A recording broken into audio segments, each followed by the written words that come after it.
Hello बच्चों, hi everyone. चलिए बच्चों, सर्कुलर मोशन के आगे की बातचीत करते हैं। तो देखो बच्चों, अभी तक हम बातचीत कर रहे थे वर्टिकल सर्कुलर मोशन की, जहाँ पर मैंने आपको बताया कि कोई भी पार्टिकल अगर वर्टिकल सर्कुलर मोशन में जाएगा तो ये एग्जाम्पल होगा हमारा नॉन यूनिफॉर्म सर्कुलर मोशन का। और इसका रीज़न था कि पार्टिकल अगर वर्टिकल सर्किल में जा रहा है तो वेलोसिटी की डायरेक्शन में तो चेंज हो ही रहा है, साथ के साथ उसके मैग्नीट्यूड में भी चेंज होता है। And reason for change in magnitude is gravitational force, क्योंकि जैसे जैसे ऊपर जाएगा ग्रेविटी अपोज कर रही है तो वेलोसिटी के अमाउंट में चेंज हो रहा होता है। क्लियर? फिर उसके बाद मैंने बताया कि अगर वर्टिकल सर्किल में पार्टिकल मूव कर रहा है तो किस पॉइंट पर क्या क्या वेलोसिटीज होंगी वो आप निकाल सकते हो, किस किस पॉइंट पर क्या क्या टेंशन होंगे ये भी आप निकाल सकते हो। क्लियर? वेलोसिटी और टेंशन के बाद हमने डिस्कस किया मिनिमम वेलोसिटी कितनी होनी चाहिए to complete a vertical circular path, और वो हमारी निकल के आई थी √5gl। And this is very important result जो हमारा काफ़ी टाइप के न्यूमेरिकल्स में काम में आने वाला है। देन हमने पढ़े थे different cases of vertical circular motion. String से मैंने ब्लॉक को अटैच किया, देन रॉड से अटैच किया, पाइप में मैंने बॉल को डाला, या सर्कुलर ट्रैक में मैंने बॉल को डाला। तो इन सारे केसेज में मिनिमम वेलोसिटी कितनी होनी चाहिए ये सब भी हमने डिस्कस किया था। यहाँ तक क्लियर था?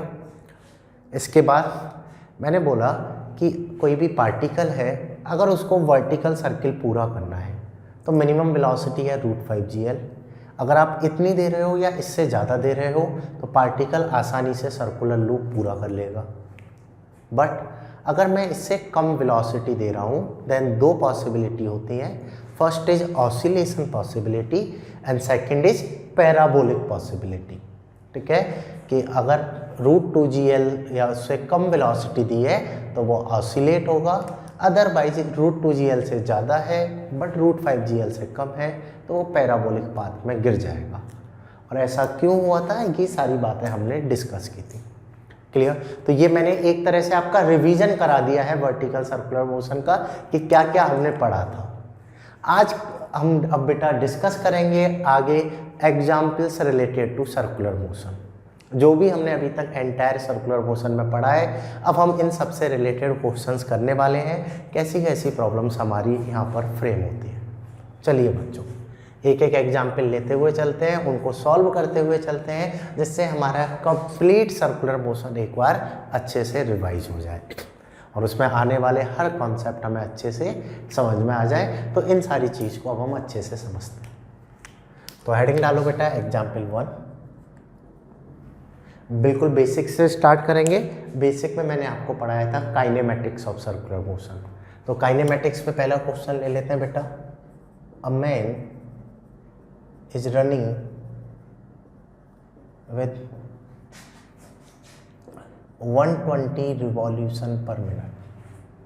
A man is running, थोड़ा सा कम कर लेते हैं, ज़्यादा हो जाएगा काफ़ी, 30 revolutions per minute. Clear? A man is running with 30 revolution per minute efficiency. Now it retard with a equal to 3t। अभी क्या हो रहा है, रिटार्ड हो रहा है with acceleration equal to 3t, या मैं इसको चलो एक्सीलरेशन को एंगुलर दे देता हूं आपको, alpha equal to 3t and radius of track r equal to 5 metre. Then calculate the time after which he stops। देखो क्वेश्चन में बोला है कि कोई भी पर्सन है वो इनिशियली 30 रिवॉल्यूशन पर मिनट से वो रिवॉल्व हो रहा है and the angular acceleration apply हो रहा है अल्फा इक्वल टू 3t। इतने से ये रिटार्ड हो रहा है, डेट मीन्स इसका अपोजिट डायरेक्शन में रिटार्डेशन लग रहा है। ट्रैक का रेडियस है 5 मीटर, तो आपको बताना है कितने टाइम में ये पर्सन रनिंग करने से रुक जाएगा, ये रेस्ट पोजीशन पे आ जाएगा, ये आपको बताना है।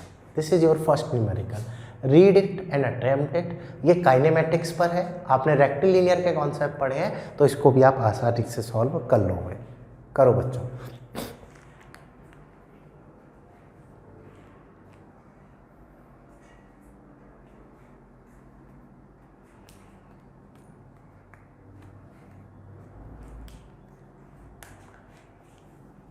A man is running with this efficiency. Here angular acceleration is this one, radius of track is this, then calculate the time after which he stops. तो देखिए कैसे सॉल्व करोगे। First of all you analyse कि यहाँ पर बेटा acceleration और retardation लग रहा है। क्लियर? डेट मीन ये प्रॉब्लम या तो यूनिफॉर्म एंगुलर एक्सीलरेशन की होगी, otherwise non uniform angular acceleration की होगी। अगर मैं यहाँ पे चेक करता हूँ तो यहाँ पर टाइम भी है, तो ये नॉन यूनिफॉर्म एंगुलर एक्सीलरेशन है, तो इसको सॉल्व करने के लिए मुझे कैलकुलस मेथड यूज में लेना होगा। यहाँ पर मैं इक्वेशंस नहीं लगा सकता बिकॉज इसका एक्सीलरेशन यूनिफॉर्म नहीं है। बात आ रही है समझ में? अब आपको निकालना है बेटा टाइम जिस टाइम पे ये रुक जाएगा, और आपको गिवन क्या है, angular acceleration that is equal to 3t। अगर मैं इसे लिखता हूं तो बेटा एंगुलर एक्सीलरेशन को आप क्या लिख सकते हो, d omega over d t which is equal to 3t। अगर मैं यहाँ पर लिखूँगा बेटा d omega that is equal to आएगा 3t dt, और दोनों साइड फॉलो करते हैं इंटीग्रेशन। क्लियर? बात आ रही है समझ में कि ये बेटा नॉन यूनिफॉर्म एंगुलर एक्सीलरेशन है, इसलिए यहाँ पर अप्लाई होगा हमारा कैलकुलस मेथड। अब देखिए जब टाइम 0 था तो इसकी अपनी एक एंगुलर वेलोसिटी थी ओमेगा नॉट। जब टाइम 0 था तो इसकी अपनी एंगुलर वेलोसिटी कितनी है, ओमेगा नॉट। अब लेट्स से टाइम t हो गया है और इसकी वेलोसिटी हो गई है 0।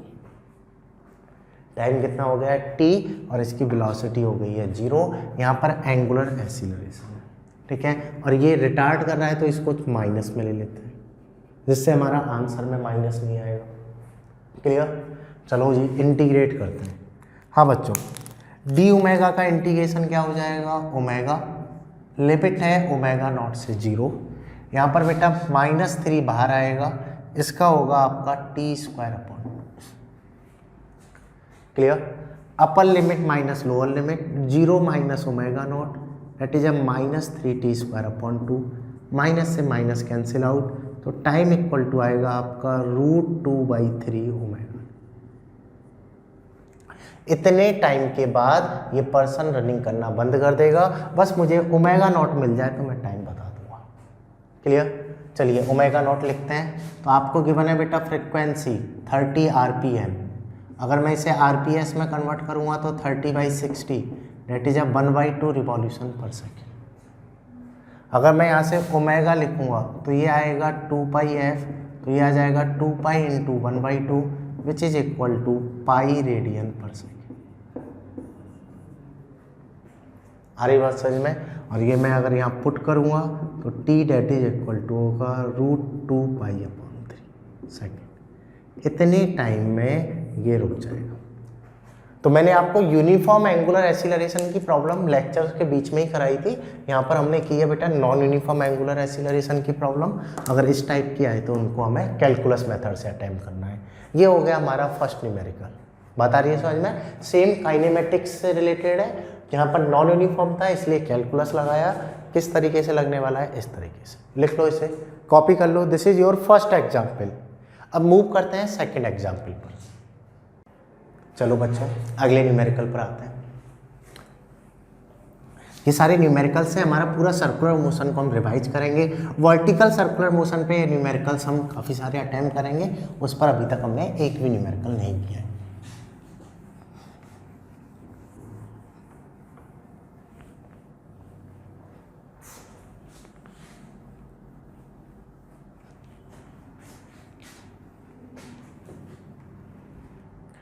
देखो बच्चों सेकेंड एग्जाम्पल ले लेते हैं।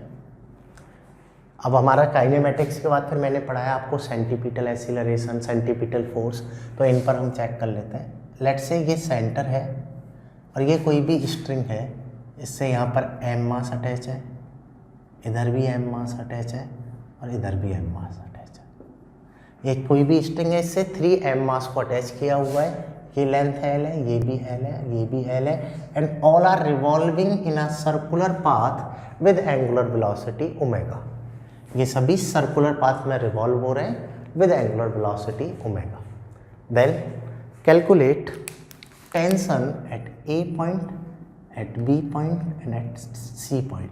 मतलब कि आपको निकालना है टी ए कितना होगा, टी बी कितना होगा एंड टी सी कितना होगा। तीनों में टेंशंस आपको कैलकुलेट करनी है। And here the mass particles are revolving with angular velocity omega. Clear? चलो इसको अटेम्प्ट करना स्टार्ट करो। टी ए, टी बी और टी सी क्या होगा?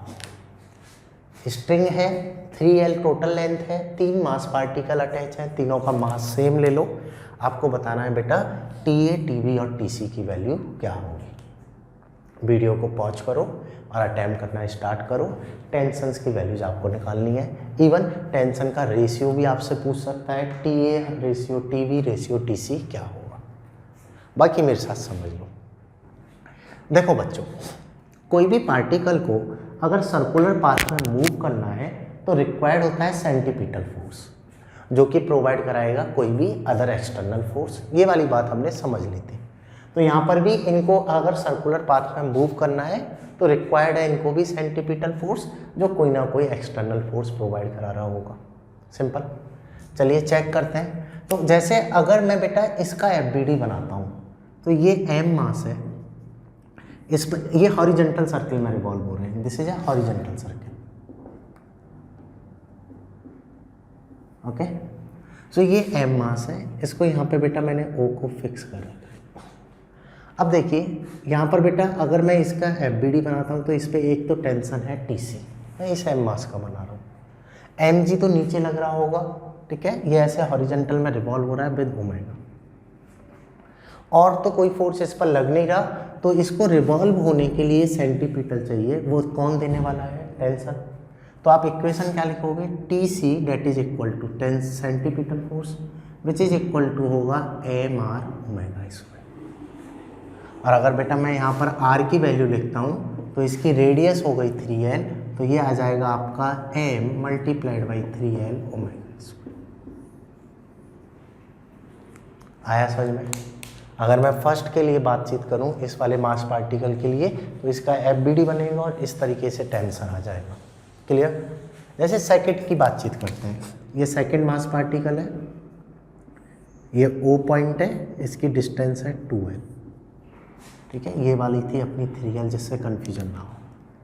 अब देखिए ये जो मास पार्टिकल है ये दो स्ट्रिंग से अटैच है, तो इस पर आगे की तरफ लग रहा है टीबी, पीछे की तरफ लग रहा है टीसी। इधर लग रहा है टीबी, पीछे लग रहा है इस पर TC.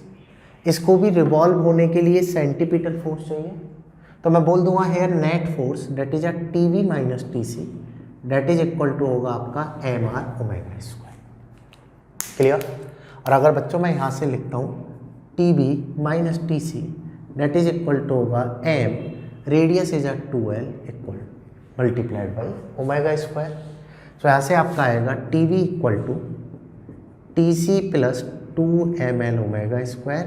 So here TV that will become equal to 5 ml omega square. Tension eight B point कितना आ जाएगा हमारा? 5 ml omega square। आ रही बात समझ में? अगर आप 2 ml omega square लिखते हो तो वो गलत होगा, क्योंकि इसका जब आप FBD बना के निकालोगे तो ये आएगा हमारा 5 ml omega square। Clear? Same इस पॉइंट का निकालते हैं।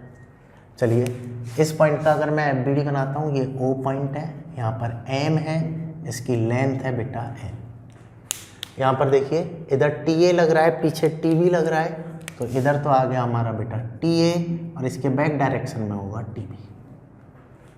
क्लियर? अगर मैं यहाँ से इक्वेशन लिखूँगा तो ये होगा हमारा TA minus TB that is equal to ML omega square. T A minus T B क्या होगा अपना? M L omega square.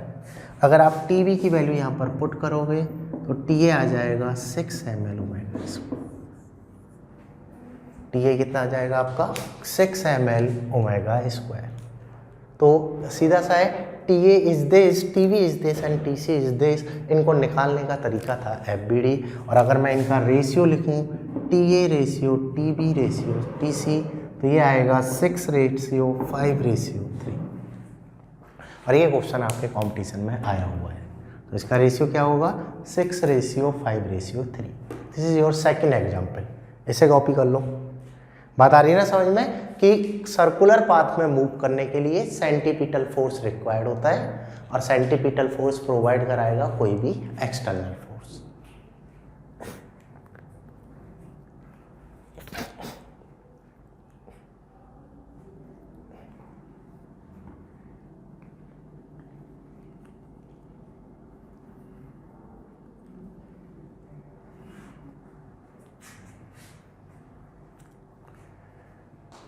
चलो बच्चों आगे बातचीत करते हैं।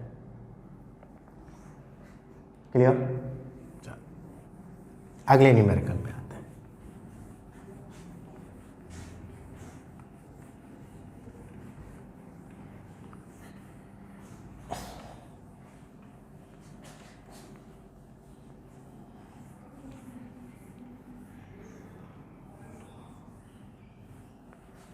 Now next is example number 3।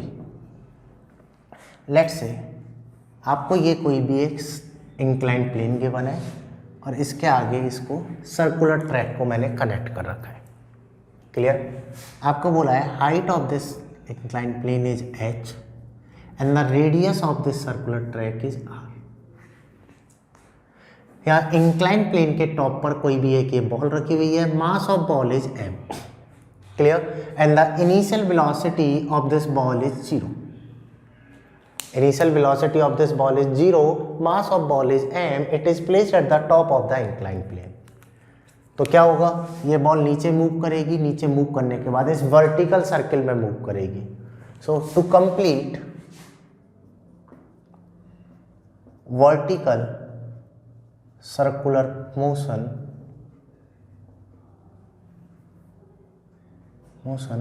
derive the relation between capital H and R। अगर बॉल वर्टिकल सर्कुलर मोशन को जस्ट कंप्लीट करे, टू जस्ट कंप्लीट, जस्ट का मतलब क्या हो गया, मिनिमम वेलोसिटी से अगर ये कंप्लीट करे तो H और R में रिलेशन क्या होना चाहिए, वर्टिकल सर्कुलर मोशन पे पहला न्यूमेरिकल, H और R में रिलेशन क्या हो ताकि बॉल ये वर्टिकल सर्कुलर मोशन को कंप्लीट कर ले। चलो बच्चों इसे सॉल्व करके बताओ, सोचो कॉन्सेप्ट क्या लगना चाहिए, ऐसा क्या कॉन्सेप्ट अप्लाई करूं जिससे मेरा H और R में रिलेशन ड्राइव हो जाए। आपको H और R का रिलेशन निकालना है।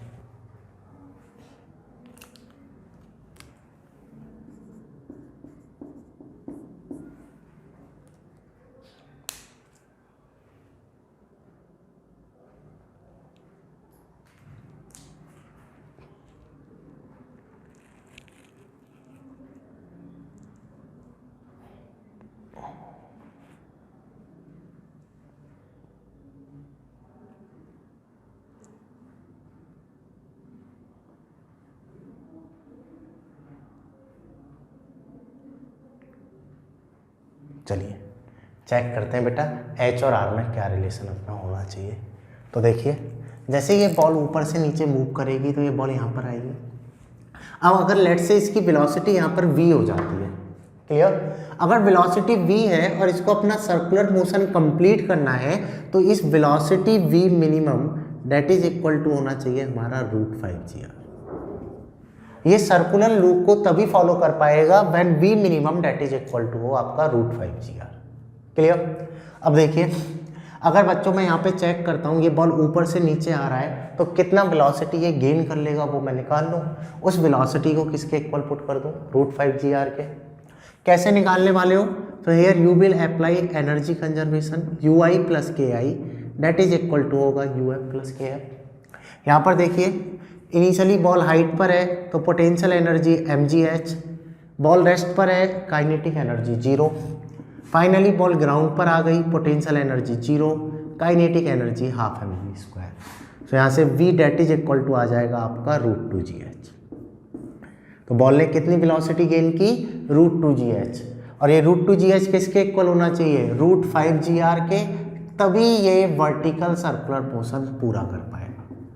तो यहाँ से अगर मैं रिलेट करूँगा तो h इक्वल टू कितना आ गया 5r upon, this is very simple numerical, h that is equal to अपना क्या होगा 5r अपॉन 2। लिख लो, आ रही ना बात समझ में। तो यहाँ पर ये कॉन्सेप्ट हमारा यूज में आ गया, to complete a vertical circular motion minimum velocity that should be √5gr। चलिए अगले न्यूमेरिकल की बातचीत करते हैं। तो ये हो गया वर्टिकल सर्कुलर पे, एक और न्यूमेरिकल ले लेते हैं।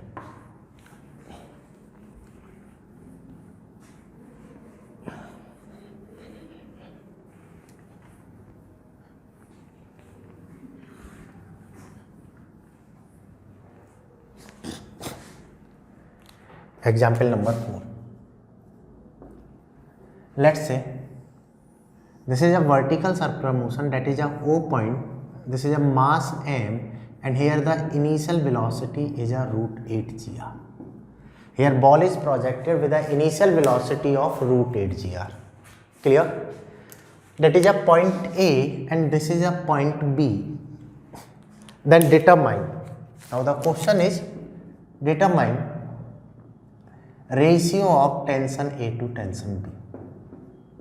ए टू बी पॉइंट पर टेंशन का रेशियो क्या होगा ये आपको बताना है।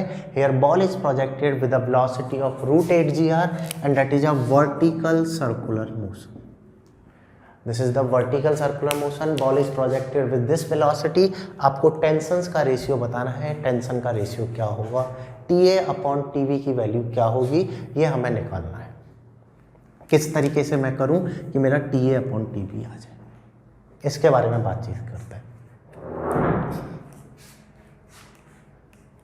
TA अपॉन TB अपना कैलकुलेट हो जाए, इसके बारे में हम बातचीत करते हैं।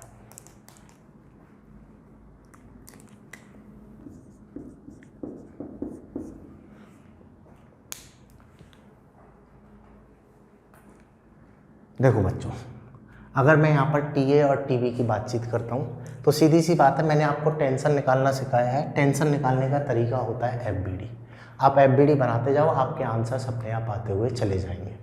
जैसे मुझे A पॉइंट पे बनाना है तो ऊपर तो लगेगा TA, नीचे लगेगा mg, और सर्कुलर पाथ में मूव कर रहा है तो ओवरऑल इसको मिल रहा होगा सेंटीपिटल फोर्स। डेट मीन मैं इक्वेशन लिख सकता हूँ TA minus mg that is equal to होगा centripetal force which is mVA² upon L। A point पर लिख रहे हो तो वेलोसिटी ए पॉइंट की लिखी जाएगी। अगर मैं वैल्यूज पुट करूं तो TA that is equal to हो गया mg plus m upon L, VA is √8gl। Radius को अगर मैं L लिख रहा हूं तो L ले लो, R लिख रहा हूं तो R ले लो। So TA that will become equal to 9mg। TA तो कितना आ गया अपना 9mg, बट मुझे तो रेशियो निकालना है TA अपॉन TB का। डेट मीन मुझे TB और मिल जाए तो मेरी प्रॉब्लम सॉल्व हो जाएगी। आ रही है बात समझ में। अब हमें क्या निकालना है बच्चों, TB और निकालना है। TB को कैसे निकालोगे, देखो TB को चेक करते हैं। जैसे अगर मैं बेटा ट्रैक बनाता हूँ तो यहाँ पर अब बॉल है, इधर तो क्या लग रहा है TB और नीचे क्या लग रहा है mg। तो इक्वेशन यहाँ पर आप बनाने वाले हो TB plus mg that is equal to होगा mVD² अपॉन L। क्योंकि B पॉइंट पर लिख रहे हो तो B पॉइंट की वेलोसिटी लिखोगे that is mVV² upon L।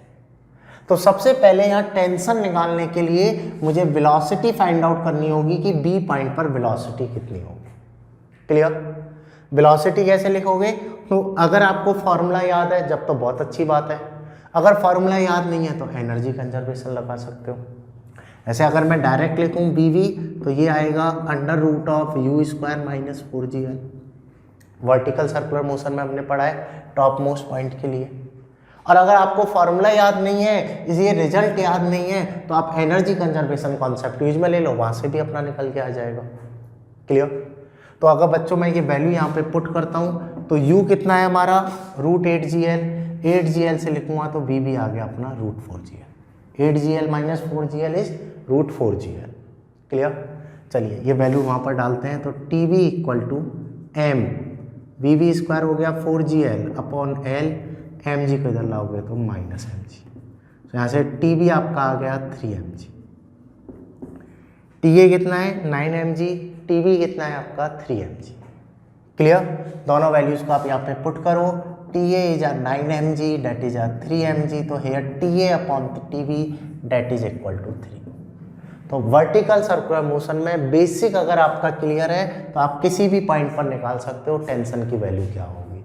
You can calculate at any point tension, velocity and any other data, जहां भी आपसे पूछा है, बस आपको बेसिक क्लियर होना चाहिए। So here you can say TA upon TV that is equal to 3, right. Copy कर लो बेटा इसे भी। Here TA upon TV that is equal to 3।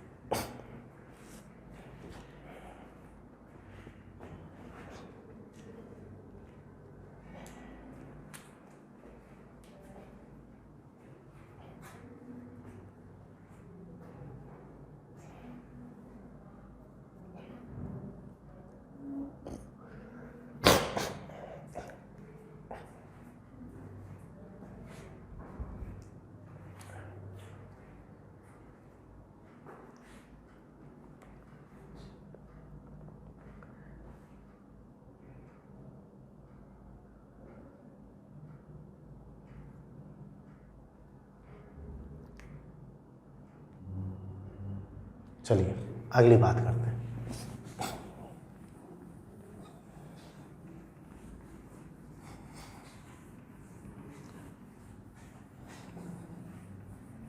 अगले न्यूमेरिकल पे आते हैं। एक काफ़ी अच्छा न्यूमेरिकल है, जेई के एग्जाम में आया हुआ है, उसको हम डिस्कस कर लेते हैं। देखिए बच्चों, आपको ये ग्राउंड के बने, इस पर ये कोई भी एक हेमीस्फीयर रखा है। और मैं वापस से ड्रॉ कर लेता हूँ। ये ग्राउंड है, ये कोई भी एक हेमीस्फीयर, ठीक है। हेमीस्फीयर है जिसका रेडियस है अपना, इसका रेडियस कितना है अपना r है। इसके टॉप पर यहाँ पर ये कोई भी एक ब्लॉक रखा है जिसका मास है, ठीक। अब देखिए इस ब्लॉक को ऐसे यहाँ से अगर मैं जस्ट स्लाइड कर दूँ तो होगा क्या, ये कुछ टाइम तक तो अपनी सर्कुलर ट्रेजेक्ट्री फॉलो करेगा। जैसे थोड़ा सा अगर आपने इसको पुश किया तो ये थोड़े टाइम तक तो अपनी सर्कुलर ट्रेजेक्ट्री फॉलो करेगा और उसके बाद ये गिर जाएगा। ऐसा होता है जनरली, जैसे आपका सर्कुलर ट्रैक है तो कुछ टाइम तक तो आप उस ट्रैक के अलॉन्ग जा रहे हो तो, लेकिन उस टाइम बाद फिर जंप कर जाते हैं या हम गिर जाते हैं। आ रही बात समझ में। तो ये सर्कुलर ट्रैक है, लेट से ये इस पोजीशन तक सर्कुलर ट्रैक फॉलो करता है और उसके बाद फिर ये गिर जाता है। तो आपसे पूछ लेता है कि ये कितनी हाइट पर गिर जाएगा, कितनी हाइट पर ये कांटेक्ट लीव कर देगा सर्कुलर सरफेस से, या कितने पर्टिकुलर एंगल पर ये सर्कुलर सरफेस से कांटेक्ट लूज कर देगा, इसके बारे में आपसे पूछ लेता है। समझ लो वापस से क्वेश्चन कि this m mass block is placed at the top of the hemisphere, clear. और यहाँ पर क्या हुआ बेटा, ये स्लाइड करना स्टार्ट करता है, फॉलो करता है सर्कुलर ट्रैक को, और एक पर्टिकुलर टाइम पर इस ट्रैक को ये लीव कर देता है, एक पर्टिकुलर स्पॉट पर ये ट्रैक को छोड़ देता है, क्लियर। तो आपसे पूछा है कि किस हाइट पर या किस एंगल पर ये इस ट्रैक को छोड़ देगा। काफ़ी फेमस प्रॉब्लम है, इसका रिजल्ट आपको डायरेक्टली भी याद रखना है। इसको चेक करते हैं कैसे निकालेंगे। तो देखिए करने का तरीका क्या होगा, जो अटेम्प्ट करना चाहते हैं वो क्वेश्चन ड्रॉ करो और अपना अटेम्प्ट करना स्टार्ट करो, बाकी मेरे साथ समझ लो, ठीक है। देखो बच्चों, करने का तरीका क्या होगा, कब तक पार्टिकल अपनी सर्कुलर ट्रेजेक्ट्री फॉलो करेगा, जब तक उसको सेंटीपिटल फोर्स मिलता रहेगा। जैसे ही उसको सेंटीपिटल फोर्स मिलना बंद हो जाएगा तो वो अपनी ट्रेजेक्ट्री को छोड़ देगा। लॉजिक क्लियर, कि जब तक इसको अपना सेंटीपिटल फोर्स मिलता रहेगा तब तक तो ये सर्कुलर ट्रेजेक्ट्री फॉलो करेगा। जैसे ही सेंटीपिटल मिलना बंद हुआ, उतने अमाउंट का सेंटीपिटल नहीं मिला तो ये सरफेस से कांटेक्ट छोड़ देगा। एकदम आसान बात है। चलिए हाँ जी, ऊपर तो क्या लग रहा है इस पर, नॉर्मल फोर्स। लेट से यहाँ पर इसने कांटेक्ट लूज कर दिया, ये है mg, क्लियर। अगर इस पॉइंट पर इसने कांटेक्ट लूज किया है तो इस पॉइंट तक तो ये सर्कुलर ट्रैक में आया, उसके बाद इसने अपना कांटेक्ट छोड़ दिया, क्लियर। तो मुझे निकालना है ये हाइट क्या होगी। मैंने मान लिया ये एंगल थीटा है, तो ये एंगल भी कितना होगा, theta.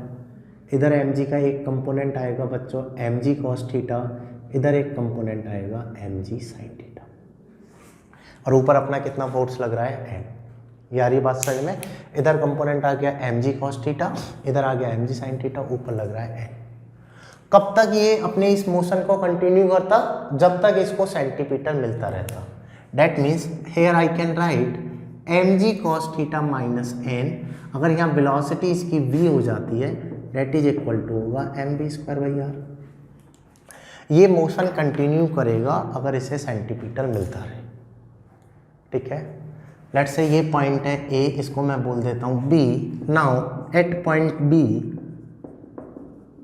Block loses it's contact. B point पर क्या हुआ? ब्लॉक ने अपना कॉन्टैक्ट छोड़ दिया, ठीक है। तो मुझे निकालना है ये हाइट क्या है। अगर इस पर इसने अपना कॉन्टैक्ट छोड़ दिया, इसका कोई कॉन्टैक्ट नहीं रहा है, तो नॉर्मल फोर्स कितना हो जाएगा? 0। तो मैं बोल सकता हूँ यहाँ पर mg cos theta that is equal to हो जाएगा हमारा mv square by R. m से तो m अपना कैंसिल हो जाएगा, तो v इक्वल टू आ जाएगा हमारा under root of rg cos theta. यहाँ तक बात आई, समझ में नहीं आई? ठीक है, एक इक्वेशन तो मेरे पास ये बन गई। क्लियर? मुझे तो ये थीटा निकालना है, अगर मुझे v पता हो तो मैं थीटा निकाल लूँगा। एक इक्वेशन ये बन गई। लॉजिक आया समझ में कि कॉन्टैक्ट लूज किया है तो इस पर अब इसे सेंटीमीटर नहीं मिला है, यहाँ तक ही मिला है, तो यहाँ पर कॉन्टैक्ट लूज किया तो n को 0 रख दिया। सेकंड देखो v कैसे निकालोगे? तो बच्चों इसको v मिला क्यों? ये बॉल ऊपर से नीचे आई, तभी इसने ग्रेविटेशनल पोटेंशियल एनर्जी को काइनेटिक एनर्जी में बदला, इस कारण से मिला। मतलब मैं यहाँ अप्लाई कर सकता हूँ एनर्जी कंजर्वेशन ui प्लस के आई, डेट इज इक्वल टू मैं लिख सकता हूँ uf प्लस के एफ। ui प्लस के आई इक्वल टू क्या लिख सकते हो आप? uf प्लस के एफ। अगर बेटा मैं यहाँ पर ui लिखता हूँ, पहले बॉल कितनी हाइट पर है? r, तो ये हो गया mgr। इनिशियली बॉल रेस्ट पर है तो काइनेटिक एनर्जी 0। क्लियर? अब बॉल कितनी हाइट पर है? अगर ये r है, ये थीटा है, तो ये कितना आएगा? r cos theta. ये r है, ये थीटा है, तो प्रोजेक्शन कितना बनेगा? r cos theta. That means अब block mg r cos theta height पर है, और यहाँ वेलोसिटी कितनी है अपनी? Half mv square. आई बात समझ में कि मैंने एनर्जी कंजर्वेशन कॉन्सेप्ट फॉलो करके वेलोसिटी निकालने का ट्राई किया है। m से तो m अपना कैंसिल आउट हो गया, तो बच्चों ये आएगा अपना, यहाँ पर इसको मैं इधर लाता हूँ, जी आर कॉमन आ गया, 1 माइनस कॉस थीटा, 2 इधर चला जाएगा इक्वल टू v स्क्वायर। आ रही बात समझ में? वेलोसिटी की वैल्यू मैंने किससे निकाल दी? By using of energy conservation.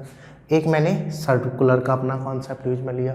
दोनों इक्वेशन को कंपेयर करते हैं, that is equation 1 and that is equation 2। चलिए इसको मैं स्क्वायर करता हूँ, तो ये है R G cos theta that is equal to है बेटा हमारा 2gr minus 2gr cos theta. Bracket को मैंने ओपन कर दिया, तो ये हो गया 2gr minus 2gr cos theta. अगर मैं इसको इधर ला के लिखूँगा तो ये हो जाएगा 3gr cos theta that is equal to 2gr। gr से तो gr कैंसिल आउट, तो यहाँ से आएगा आपका cos theta that is equal to 2/3। कितने एंगल पे कांटेक्ट छोड़ देगा? तो cos theta that is equal to 2/3 पर कांटेक्ट छोड़ देगा, या इतनी हाइट पर ये कांटेक्ट छोड़ देगा। और अगर मैं इस हाइट को लिखूंगा तो height that is equal to है r cos थीटा, तो here that will become equal to 2r/3। ये रिजल्ट काफ़ी इंपॉर्टेंट है कि कितनी हाइट पर ब्लॉक कांटेक्ट छोड़ देगा, विच इज इक्वल टू होगा आपका 2r/3।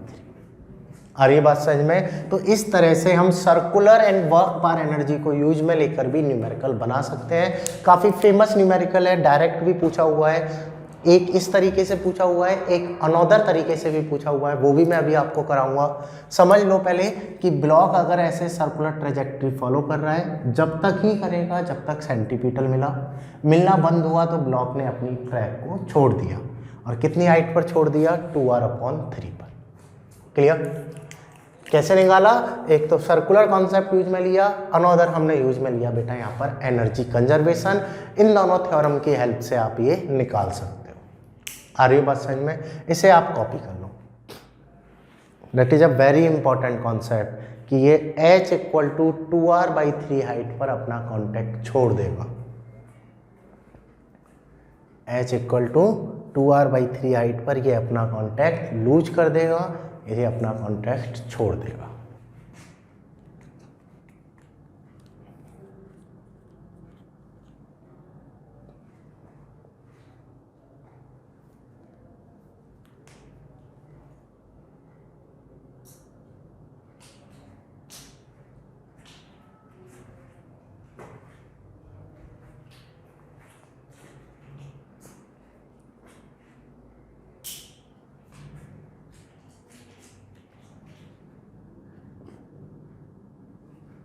चलिए, जैसे इसका एक और टाइप से न्यूमेरिकल पूछा गया था, वो क्या था?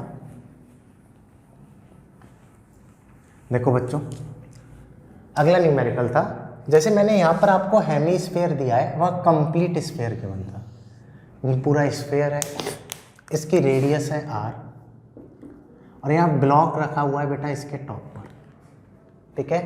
तो at what height block loses it's contact, at what height block loses it's contact, किस हाइट पर ये अपना कॉन्टैक्ट छोड़ देगा, ये आपको बताना है।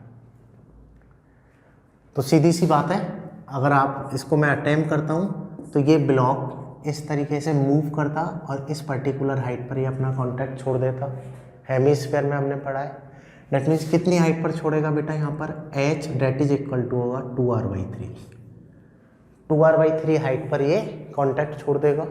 अगर मैं ग्राउंड से मेजर करूं तो ये r है, ये 2r/3 है, तो ये आएगा r plus 2r/3 which is equal to 5r/3 height पर ब्लॉक कॉन्टैक्ट छोड़ देगा।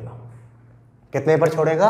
5r/3 हाइट पर ब्लॉक कॉन्टैक्ट छोड़ देगा, इसका कॉन्टैक्ट यहाँ से लूज हो जाएगा। आई बात समझ में? तो ये भी हमारा question type of vertical circular motion है, लेकिन यहाँ पर हमने इसे पूरा अगेन ड्राइव किया है। क्लियर है ये चीज़? तो बच्चों देखिए, इस टाइप के आपके सर्कुलर मोशन में न्यूमेरिकल्स आते हैं। जैसे अगर मैं पूरे चैप्टर को समराइज करूँ तो पहला न्यूमेरिकल बनेगा आपका काइनेमेटिक्स ऑफ सर्कुलर मोशन में से, दूसरा बनेगा आपके 4 टाइप्स के एक्सीलरेशन में से, centripetal, tangential, angular and resultant में से। थर्ड आपका बन सकता है numerical motion of a particle in horizontal circle और सेंट्रीफ्यूगल फोर्स में से। फोर्थ आपका बनेगा वर्टिकल सर्कुलर मोशन में से, और इसके अदर एप्लीकेशन से भी न्यूमेरिकल्स बन सकते हैं। तो बेटा हमने इस लेक्चर में डिस्कस किए हैं numericals related to circular motion. बाकी आप अपनी वर्कशीट के क्वेश्चंस अटेम्प्ट करना, प्रैक्टिस करना, सारे लेक्चर सारे कॉन्सेप्ट पढ़ने के बाद एक एक क्वेश्चन को आप अटेम्प्ट करना, आपकी सारी प्रॉब्लम्स अटेम्प्ट होंगी। अगर आप कहीं भी अटक जाओ तो you can ask your queries on your respective Telegram group. Clear? So thank you for watching this video. Now we'll continue next chapter in the next video. Thank you.